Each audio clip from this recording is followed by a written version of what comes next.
So I got really interested in Islamic history in particular around September 11th. I'm not a very young man. September 11th happened. I was about 24 years old, around that age, 23, 24 years old when September 11th happened. So when that happened, there've always been stereotypes, misconceptions, straight out lies about Muslims throughout history. And this changed based upon whatever position the Western world has taken. But there's always been that animosity between the West and the Islamic world throughout history. But when it got to after September 11th, that increased like 100-fold. It was completely okay to say what would be considered politically incorrect things about Muslims and Islam. Yeah. It was completely okay to say those. So Muslims in America, their rights are being violated left and right. But the point of the matter is that afterwards, the rhetoric against Islam was super high.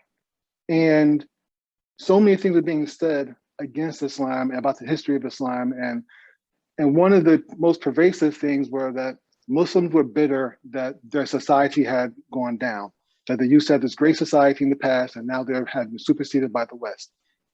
And commentators and pundits were just saying how the West is the way to go. They had the neocon era, and it was this whole idea that the West was going to, led by the United States, was going to force democracy on the Muslim world, and so this never happens again. That was the overriding theme of that era.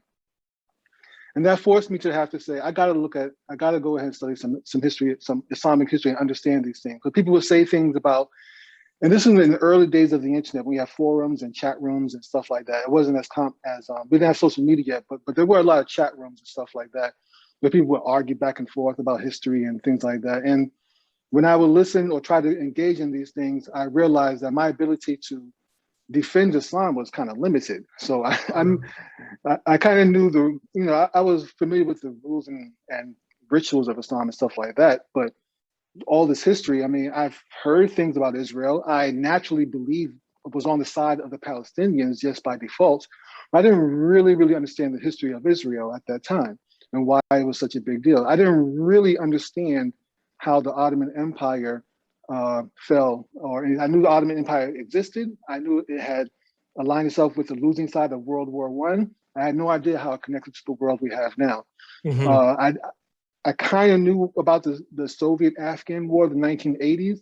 I didn't really know how the United States, Israel, Pakistan, and lots of other countries, Saudi Arabia, were all involved in this and really helped tear this country, Afghanistan, apart after the Soviets had torn it apart. All these things I didn't know. And so that began my personal quest, just to understand Islamic history a little bit better.